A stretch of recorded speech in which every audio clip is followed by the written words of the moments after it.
Hi, this is April with Relish Moment, and I'm going to be painting this Hello Pumpkin sign with you today. So before we get started, let's make sure we have all of the materials that we'll be using with this project.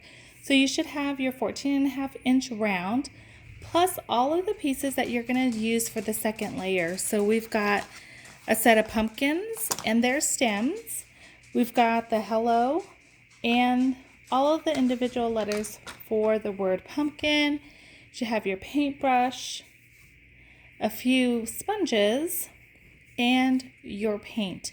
Now your paint probably came in a set of pots, not on a plate, but these are the colors that came with your kit plus this blue. I'm going to wait on the blue just to give me a second to kind of work through some of these other pieces before I put it onto the plate. But you're more than welcome to use other colors that you would like to paint with. All right, I'm just going to clear these off my board and then we'll get started with the first step. All right, so let's go ahead and get started with the first step, which is going to be putting on just a first layer right here on your board of white. So the white that you've got either is going to be in a like a pot or an individual bottle itself. And so you're just going to do this actually in two steps. We're going to do two coats. So this first coat is going to be really, really thin. It should look like a primer. So it's not going to look very pretty. It'll be very unfinished. And that's okay, because that's exactly what it just is going to be. It's just like a primer. So just if you've ever painted a room before, you know, it's just a nice thin coat. It's not the finished product that people are going to see. So don't overthink it. Okay, so we're just going to put on a base coat here. Now, if you wanted to, you could kind of like prop this up on a bowl or a riser, or you could just leave it completely flat. Either way is fine. When you're painting this, just know that we're just painting one side. We're not going to do the back, and we're not going to paint the edges, okay? Sometimes I have people ask me if we need to do that. I find that when you do that step, it makes it extra messy. So don't even worry about doing the back or the edges or anything like that, okay? And when I get close to the edge here, what I do is I actually kind of go and then I lift up. And that helps to keep your edges nice and clean. Just make sure you don't have too much paint on your brush when you do that, because like you could like flick paint onto something or someone if you're doing this project with a friend. Don't get any ideas now. Just kidding. So just be mindful of that. And as you come close to this little circle here, just don't have too much paint on your brush. Otherwise the hole will get clogged. Okay, so just really gently go around that. And there you go. All right, so just continue on with putting on your first coat, and then we'll move to the next step. All right, so after your first coat, again, it's a nice thin coat, looks like a primer coat. Might even have some places on there where you can kind of still see through, and that's perfect. So now we're gonna have some fun with it and give it a little bit of like a rustic look, okay? And so what you're gonna do here is there's a couple things and tips I want to walk through with you before we get started. So the first thing is we're still going to be using this big brush here, and a little different than what we just did where we did that nice thin coat. Now when we apply the white again, we want to make sure we have enough paint so that we can get a real nice flow of the brush. We are going to mix some colors if you want to achieve that rustic look. Okay, so here you can use, well, what I did in the example is I did the white with this brown. I know this brown looks kind of really dark, but it is actually brown. It's not black, and it's actually very transparent. And so we're gonna double dip into both of them, and let me show you how to do that. Okay, so as you're painting on your rustic look here, be mindful of your top center, which is this hole here, and you can decide if you want your lines to go up and down, or if you want them to go across. Okay, and what I mean by that is like those blending lines, the streaks. I like mine going up and down. And I'm going to show you how we're going to do this. So first things first is you're going to get your flat tip brush and you're going to kind of just like work it back and forth in the paint. You're pushing paint into the bristles, or what's called loading the brush, and it's holding more paint. And that helps make sure you have enough paint to work with besides just scooping it up. Okay, so we want to get a nice amount of paint worked into the bristles, plus scooping some up. So you see here I just have the white. Let me make sure this is all on camera. Okay, so then what I'm gonna do next is I'm gonna show you two ways you can do this. Okay, so here's option one. So you got all of your white on the paintbrush, and then you're just gonna take a corner and like dip it into the brown. You see that? Okay, it's primarily white. And this is a good way to kind of start with it, just to get a feel for it. And then if you want to add more and make adjustments along the way, you certainly can. All right, so here is option one, where you've got mostly white and then you just dipped the corner into the brown, and then you're just gonna blend. And that's it. Just paint on like you normally would. So if you're like, ooh, I want more brown, then just go back and dip it into the paint and brush. Okay, that is option one. Okay, and then just keep making sure your strokes are in the same direction. Here's option two. Option number two. You can load up and scoop just the white. Okay, and then I'm kind of just putting dollops of white on my round, just like that. Then I'm gonna again just get a little bit of brown. Actually, I think that's more than I want. So a little bit of brown, and then just come back through and dollop that as well. And then streak up and down. Okay.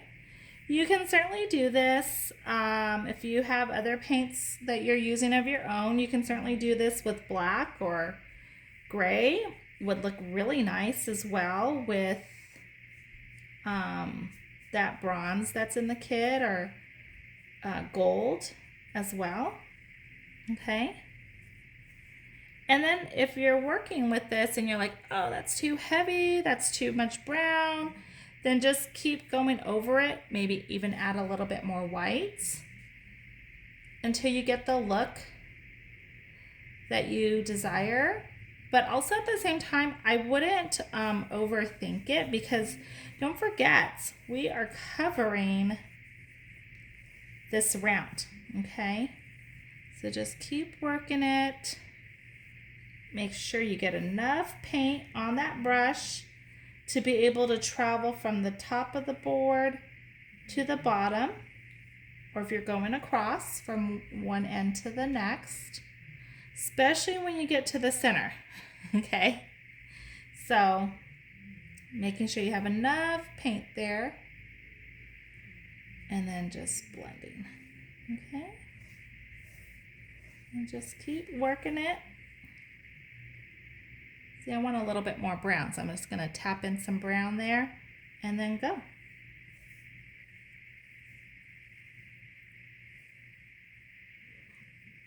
Okay. Yes, excellent. All right. And again, this is the dollop method. I just came up with that. I don't know what it's called. But either way. So you can dollop the white and then just do small dollops of brown. And I want this brown to come a little lower, so I'm just going to come to the top and drag it down. Okay. Or again, load up your brush, dip just a small corner, and go that way. Either way. You see this brown is a little bit more at the bottom because I started at the bottom. And then just add some more in where you want that look. I'm gonna add a little bit here because kind of looks, it looked kind of, what's the word? I guess obvious where I came back with the paint. Okay. All right. And dollop, dollop, dollop, and go.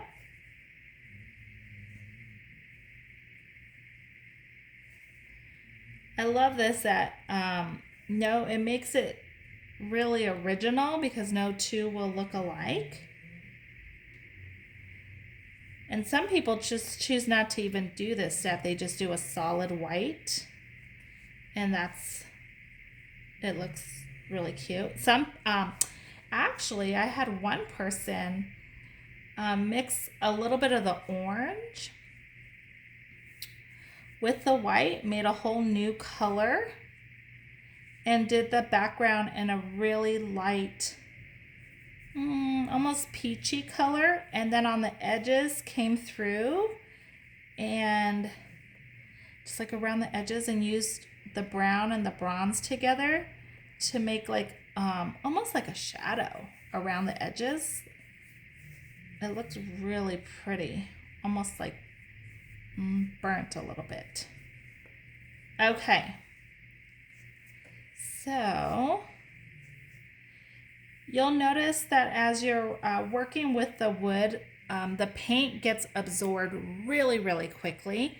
So you can certainly pick up more paint, or if you're like, there's just this little area I want to touch up, you can just barely tip your brush into the water, into some clean water, and then you could kind of reactivate this and do some touch-ups if you need to do that. But I like the way that looks, so I am gonna set this aside to dry. I'm gonna put my big brush into a cup of water, or you're welcome to pause the video and go clean your brush. But go ahead and set this aside, and we're ready. We're already ready to work on the second layer. All right, here are all the pieces for our second layer. We're going to be using our paintbrush for the pumpkins, but for the littler pieces, the smaller pieces, we are going to be using the sponges, or you're more than welcome to use the sponges on the pumpkins as well. So I always like to work my way with the bigger pieces and then down to the smaller pieces. I just like giving the bigger pieces more time to dry. All right, so with the pumpkin, again, you can use the colors that you have in a variety of ways. And so I'm going to talk through some options before I start painting, just to give you some ideas, and then you can decide how you would want yours to look. Okay, you can certainly color all of these orange and would look amazing. You could do the center one orange, and then like the true orange, and then the two side ones more of this like burnt color orange. You could do a mixture of these two on all three of the pumpkins. You can add the bronze as a highlighter as well. So let me walk you through all of those options. So the first option is, again, using your orange, your solid orange, and just using that as a solid color. So I'm just gonna get my brush here. If you did just take this out of the water, please make sure you squeeze all of the water out first before you get painting. Okay, so I'm just gonna be putting this on, same thing as a small thin layer. The small thin layers is going to really help when it comes to these cuts right here. So then that way paint doesn't kind of pool in those openings. That's what does make the sponges super awesome. So if you think that that would be easier for you to keep it nice and clean, you can certainly use the sponges. Now, I don't know why I have this habit of picking up my pieces instead of just leaving them on the table. So you don't have to hold it. I will say, actually, I'll give you a caution. If you do hold it, don't push hard on it because you don't want to break the piece. If you do break the piece, don't fret. You could just glue it onto the big board and no one will ever know. Okay, so this is what it would look like with just the solid orange. And again, I mean, it's so cute. Like the wood cutouts makes it cute in itself, and you could just do all three that way. Okay, so that's option one. Let me check the camera view, make sure everything's okay there. Okay, option two is gonna be, we're gonna use that same technique like we did with the whiteboard, where we're gonna be applying one color on the entire brush and then just dipping a corner into a second color. Okay, and so what you could do then is just figure out like where your dark color is, and if that means it gets put on the outside or where the curve is, keep that pattern. So let's do this here. So you're just going to keep your dark on the outside and come down. Dark on the outside and come down. Dark on the outside and come down. Okay? And just keeping the dark there. When you still have a good amount of the orange on there, again, enough paint so that it flows, you could come back through. Let me put this down flat so you can see. And let me maybe put it on this white here so you can get the contrast. But I have the dark on this corner, on the outside corner, and you could just come back and add some orange on the outsides. Okay? So I'm just gonna put the dark or the solid orange more in the middle. And now I'm on the other side of the pumpkin and my curve is now on the right hand side. So I wanna make that adjustment. So I've got my orange here, a fair amount, right? So then that way it can flow. And then I'm just putting the corner into this dark orange and I'm hitting it where it curves, where it curves, where it curves. And then you can come back through and blend it in while it's still very wet, okay? So now that it's still wet, this is the corner that has the dark color. I'm gonna turn my brush so that the corner is on the same side as the curve, and I'm just following the curve, okay? So that is another option. And just continue to add color where you want that shading to be. Okay. Oh my goodness. Do you guys have puppies? I have puppies, and so if you hear any snoring, that's my puppy. I call them both puppies, but they're 8 years old. Sometimes people, they're upstairs and people come over for the first time, like, oh, the puppies, and they're just waiting to, meet this cute little puppy that's young, and no. Mine are a little older, but and they're not puppy size. They're fairly big. So, okay, I'm gonna bring this a little closer so you can kind of see the shading. Hopefully it's coming through a little bit. All right, so let's do that with our second pumpkin. I might need a little bit more orange here, but here we go. So we got just the solid orange here on, and then I'm just dipping a corner of the darker and I'm putting it where the curve is. Follow the curve, follow the curve. And then that way you can get a little bit of shading. Do this while it's still wet, while that solid orange is still wet, so your colors blend together very nicely. Okay? All right. Going back to the solid orange. And now I'm doing the other side. Okay, my curves are now on the opposite side, so I've got the paint there, and I'm gonna roll my brush so that the dark goes where the curve is. Boom, just like that, okay? Let me bring that a little closer so you can see, and then blend, blend, blend, okay? So you can make it as pronounced as you want or as subtle as you want with the shading. Okay, you could add some in the center if you wanted to.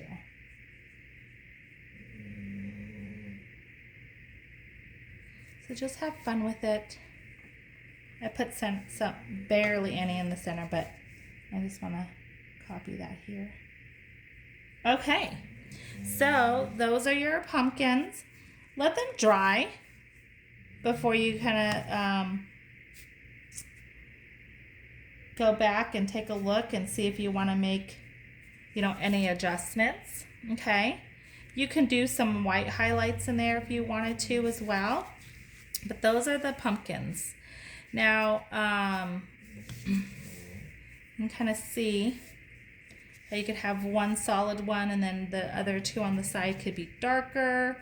You could come back through again with the bronze if you wanted to and use that as a shading. That's my favorite, actually. So you could do that. That's a lot of fun. And I don't know if anybody's noticed so far, but you see as I'm working with all of these different shades of orange, I'm not cleaning my brush in between. So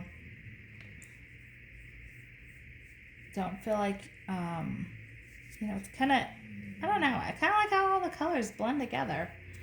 So usually if I'm working with the same color family, I don't clean my brush in between everything. Okay. Just putting some bronzer on. And adding in some more of that solid orange to help blend it all together. Okay. All right. Love it. All right. So then now we've got that bronzer on there. Just want a little bit more right there. And kind of hold your piece up. So we're painting it flat, right? But it's going to be up on the wall like this. So kind of take your piece, hold it up. Especially working with metallics, just to see how the light's going to hit. Okay? So, awesome. Awesome, awesome. All right, there are the pumpkins. Next up, we have these stems, which you're welcome to do with the green. And here is a little trick. If you have painter's tape, masking tape, any kind of duct tape, Scotch tape is fine too. Get a piece and then roll it over and tab it over so then it's not sticky and you have something to hold on to. So this is the tape method. It's a really fancy name. And so it's a great way to get some of these smaller pieces painted without, it's just a lot easier to get them painted this way. So I'm just cutting it extra long and then again folding it over. And then you're going to see then I can now just hold here and then paint these. So these are going to be, I'm going to do these in the green. Okay. Some people like to mix brown in there, which you're welcome to do that, right? Because stems are different colors. So you can add some depth to it by adding the brown with the green, or you could do it solid green. That would be totally fine. And you see I'm just tapping it on, which really it allows it to dry so fast. And so these two, the big one is for the center, and then the two side ones, you see I'm just doing solid green, and then I can come back, maybe on the two sides I'm going to add the metallic, because I just can't get enough of this metallic. And I'm just tapping it on, just like that. And I really like that, so I'm going to add that to the big one. Okay.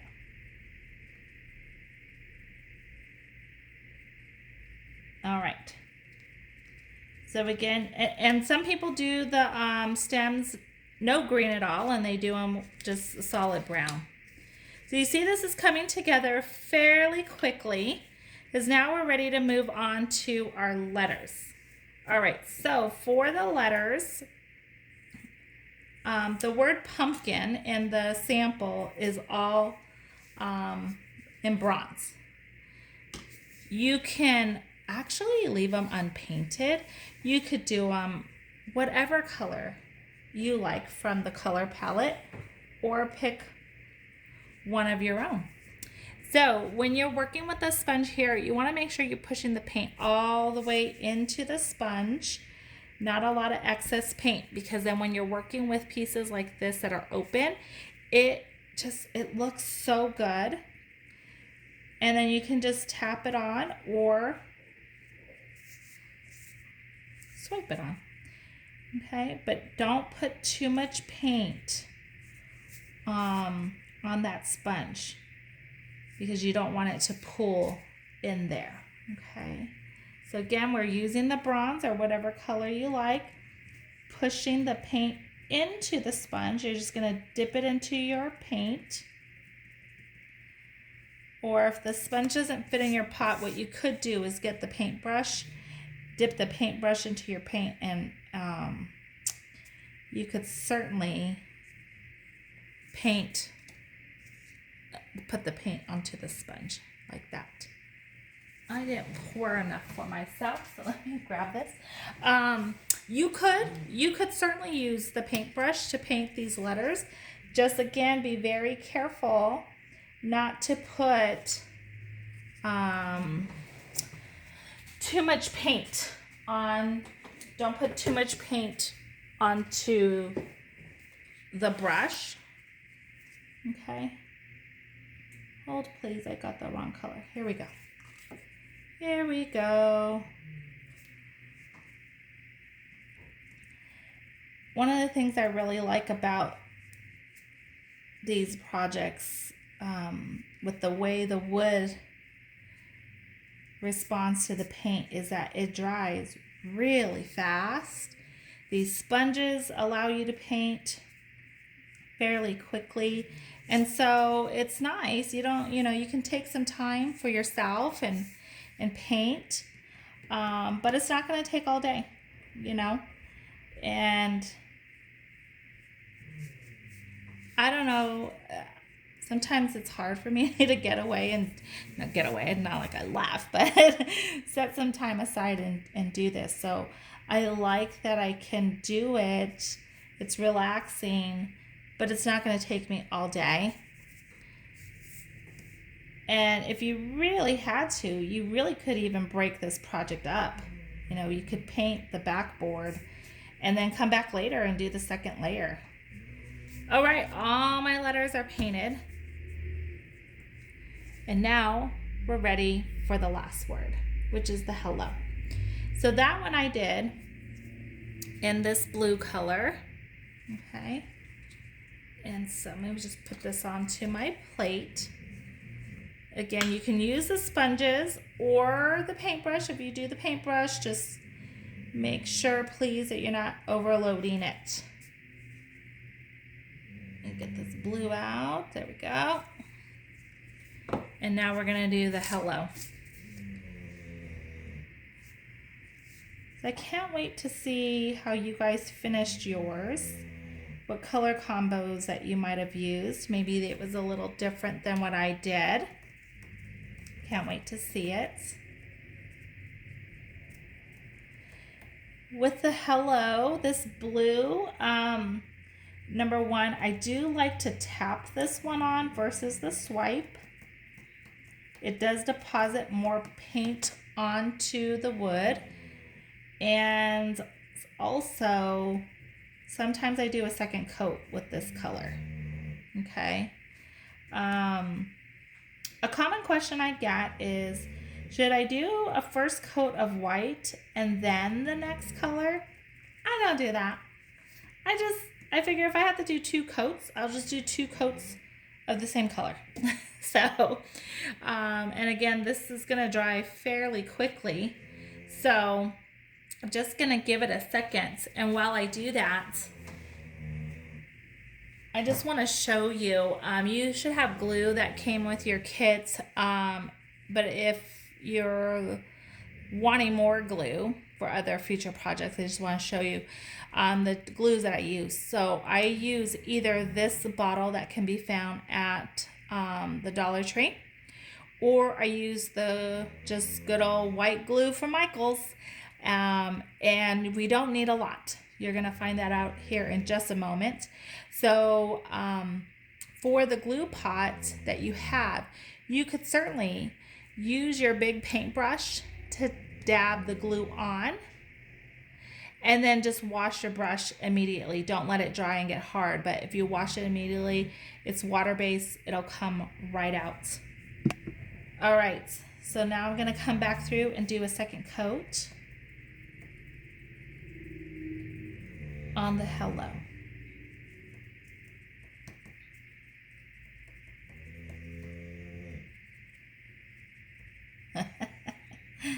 Can you hear? Can you hear this dog? Can you hear? Oh boy. All right. Well, I hope you've been having fun with this. Boom. All of our pieces are painted just that fast. We're gonna get ready to put this all together. I would just say before you place any of your pieces on here, you just want to make sure that there's no wet paint on the back. Okay, so if there's wet paint on here and you go put it on your board, and bring the board back over, and let's say you put it on the board and it slips out of your hand or something, or you want to reposition it, then there'll be wet paint on your board and you don't want that. Okay, so all right, let me just gather all of the pieces, gather your pieces as well, and meet me back here to put it all back together. All right, so we're almost there. It's time to put all of the pieces onto the board. What I highly recommend first is placing everything where you want it to go. That way you have an idea of where everything's going to go, the position of it, always keeping in mind your top center line there. We've got our letters laid out here, pumpkin. The font here, as you can see, it looks handwritten, so it doesn't have to be perfect, but if you are just wanting it to be, you can certainly get a ruler and help to kind of like make sure all of the bottoms lined up correctly. But I typically don't do that step, but you certainly can. So get your letters laid out, then you're going to get your big pumpkin first and put your big pumpkin down. Okay? Then you can come through and place the side ones. Then it's time for the stems. And these are just going to nestle right in there. It's designed to have like this outline there. Okay? And they do fit in there just like puzzle pieces. Oh, what did I just do? See? I got some paint on there. There was something not dry. So let me wipe that off. I'm actually kind of glad this happened so you can kind of see what I mean. And If you really want to, I don't know. I'm probably just going to leave it, honestly. But what I would say is that if you really wanted to correct something like that, one thing that you can do is you could get a baby wipe and wipe that. And I would wipe this like down because it would go behind this pumpkin. But you could wipe that off and then come back through after it's dried and do the white. Or you could just do white right over that. But I'm just gonna leave it because it's not worth the fuss. Let me tell you. But before I do, actually, I'm gonna get this this paint that's wet. I guess it's on the edge. I didn't realize that. All right. But you see, this stuff happens and you just roll with it, okay? All right, so there's that. And then here's the other one. So pretty much this is our layout. You're now ready to glue. One thing that I will say before I leave you to the gluing is get your letters where you want them. I like to look at my spacing at my first letter and my last letter, okay, and where that is in terms of the edge here. And then I recommend gluing down the first and the last letter and then working your way in that way, okay? But just glue it all in. Once you've got the glue, just let it set here for a few minutes. You only need dabs of glue. Don't overload the back with glue. Okay? Just dots, dots, dots. Please, please, please. Because what will happen is if you put too much, it is going to ooze out. And we're gluing wood to wood. Wood is porous. Okay, so this wood this glue that we're putting on this wood, it's gonna go inside to the pores of both pieces. And let me tell you, it is locked tight really in no time at all. So don't feel like you have to overload it. Okay, so I got the word there. I'm just placing it down gently. Don't feel like you gotta like put all your weight on it and then you push it and all the glue oozes out. If you really got to get it out of your system, just kind of tap it down a little bit, okay? If glue does ooze out, that paintbrush you had, get a clean, dry paintbrush and wipe up any excess. You could also use a toothpick. Just don't be rough with it. You don't want to dig into this board here. But those are all ways that you could clean up the glue. And if it's small traces of glue, it dries clear. So have fun gluing all of the other pieces together. Don't forget to tie your twine right into there. And please tag Relish the Moment on Instagram or Relish the Moment LV on Facebook. I'd love to see how yours came out. Thanks for painting with me.